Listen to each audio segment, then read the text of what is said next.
আমাদের একজন police officer, সরকারি কর্মচারী, 2010 সালের 11 অক্টোবর হাতে লেখা সবুজ পাসপোর্ট নবায়ন করতে যান, যেটা নাকি সাধারণ পাবলিকের জন্য।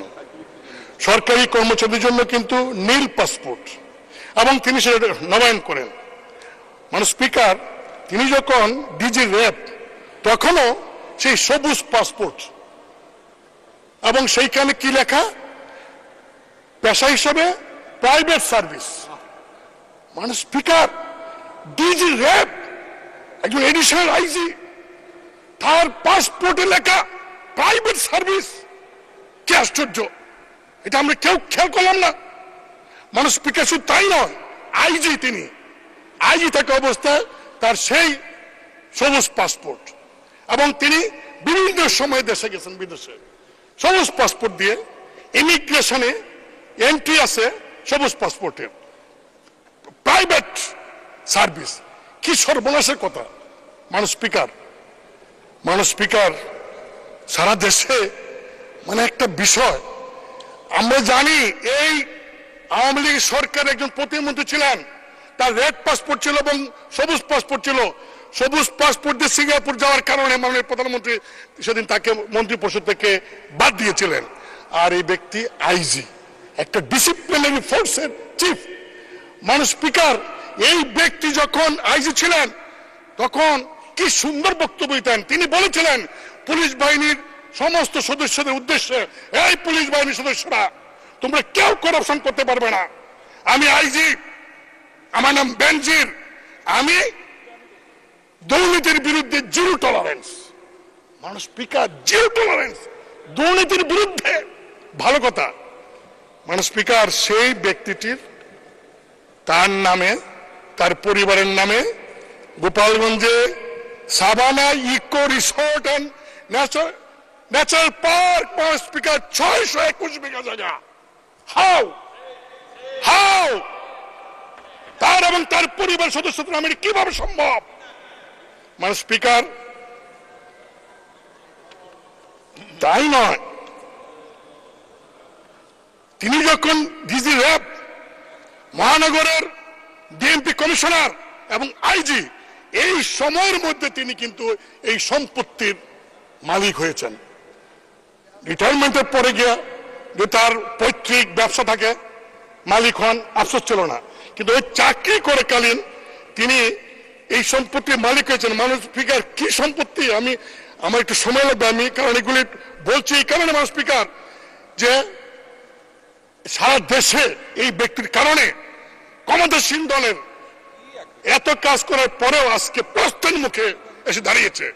মানুষ 2015 থেকে 2020 সাল পর্যন্ত তিনি ডিজি এবং ডিএমপি কমিশন থাকা অবস্থায় যে জমিগুলি কিনেছেন, সেই জমিগুলি বেশিরভাগ হিন্দু সম্প্রদায়ের, এবং তারা অনেকে সাক্ষী দিয়ে দিচ্ছেন এখন সাংবাদিকদের কাছে, কায়দা কৌশলে পুলিশদের ভয় দেখিয়ে সেই সমস্ত সম্পত্তি তিনি ক্রয় করেছেন। মানে স্পিকার, রাজধানীর গুলশানে একদিনে বিলাসবহুল 4টা ফ্ল্যাট, এক হালি ফ্ল্যাট তিনি একদিনে কিনে ফেললেন। কি আশ্চর্য! মানে স্পিকার, উত্তরায় এবং বাড্ডায় 2টা বাড়ি। বাওয়াল রিসোর্ট, যে রিসোর্টে অভিযোগ প্রায় 30-40 বিঘা জায়গা বনের, এবং সেই বন বিভাগ থেকে এখন বলা হচ্ছে তাদের জায়গা দখল করে বাওয়াল রিসোর্ট করা হয়েছে। সেটারও আমরা জানতে পারলাম 25% শেয়ারের মালিক তিনি। মানে স্পিকার, একটি শিশুর বিন্দু, steel industries limited, ST Peter's school of London limited, 19টি কোম্পানির শেয়ার, 30 লাখ টাকার সঞ্চয়পত্র, 33টি ব্যাংক হিসাব। মানে স্পিকার, শুধু তাই নয়,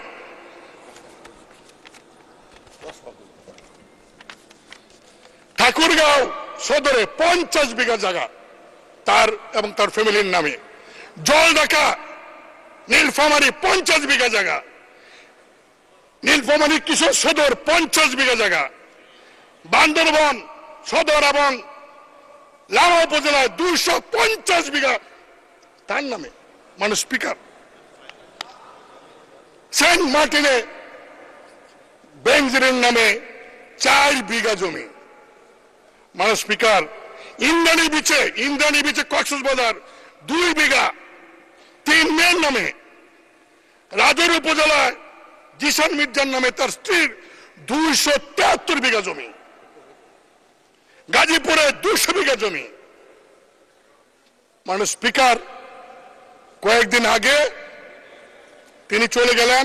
চলে যাওয়ার আগে পত্রিকার নিউজ অনুযায়ী প্রায় 80 কোটি টাকা ব্যাংক থেকে উত্তোলন করেছেন।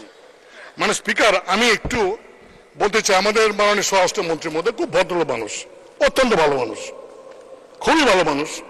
তিনি বলেছেন সাংবাদিকদেরকে যে এই যে বেনজির তার পরিবার সহ বিদেশে গেলেন তিনি জানেন না। মানে স্পিকার, খুব কষ্ট পেলাম। তিনি জানবেন না কেন?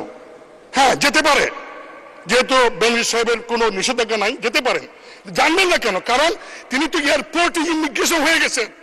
ইমিগ্রেশনে তো কোনো ভিআইপি, আর তখন সারা দেশে আলোচিত বেনজির, তিনি ইমিগ্রেশন দিয়ে গেছেন, আর ইমিগ্রেশন ডিপার্টমেন্ট তার মন্ত্রণালয়কে জানায় নাই, সরকারকে জানায় নাই। যদি না জেনে থাকে তাহলে ইমিগ্রেশনের সমস্ত কনসার্ন কর্মচারীকে সাসপেন্ড করা উচিত। মানে স্পিকার, অনেকে বলছেন সরকারের লোকেরা যে ওই তার বিরুদ্ধে তো ওয়ারেন্ট নাই। 24 এপ্রিল থেকে মানে স্পিকার, দুদক তার বিরুদ্ধে টিম করে বিভিন্ন তথ্য চাইতেছে। সারা দেশের মানুষ জানে একজন রাজনৈতিক নেতা চিকিৎসার জন্য বিদেশ যাবেন, তাকে আপনারা এয়ারপোর্ট আটকে দেন, 2 ঘন্টা বসে রাখতে পারেন। আর এরকম একজন ভিআইপি যিনি সারা বাংলাদেশে মানে কিনার কোনো বাকি রাখেন নাই, তিনি চলে যাবেন দেশের বাইরে, আর সরকার জানবে না, হতে পারে না। মানে স্পিকার, বাংলাদেশ ব্যাংক এবং ব্যাংকগুলি এই টাকা উত্তোলন করলো, একটা চেক দিয়ে পাঠাইলে ব্যাংকে 10 লাখ 20 লাখ টাকা 7 দিনের নোটিশ থাকে। 70-80 কোটি টাকা তিনি কিভাবে উত্তোলন করলেন আমি জানি না। মানে স্পিকার, সরকার এত বাহিনী, সরকার এত এজেন্সি আছে, তারা কি খবর রাখেন? তারা কেন সরকারকে এইগুলি জানান না? মানে স্পিকার, 2 টন গম যদি বিক্রি করে ইউনিয়নের মেম্বার, তার বিরুদ্ধে মামলা হয়ে যায়। একজন এমপি এলাকায় কাবিকার কাকে কি দিল সেটা পত্রিকা ফলাও হয়ে যায়, হ্যাঁ, মামলা হয়। আর কৃষকের 50,000 লোনের জন্য অ্যারেস্ট করা হয়। আর মানে স্পিকার, এই লোকটি মানে এইরকম অবস্থা, এত কোটি কোটি টাকা, এত সম্পত্তি কিভাবে সম্ভব হলো? কেন সরকার দেখলেন না? মানে স্পিকার, যতই বলেন সরকার এখন দায় দায়িত্ব নাই, এই কথা বললে দেশবাসী মানবে না। কারণ এই ব্যক্তি তো এই সরকারের আমলে প্রমোশন পেয়েছে, পোস্টিং পেয়েছে, এবং এই সরকার আমলে চাকরি থাকা অবস্থায় এই সমস্ত সম্পত্তি সে ক্রয় করেছে এবং দুর্নীতি করেছে। আর সে বলে দুর্নীতির বিরুদ্ধে জিরো টলারেন্স।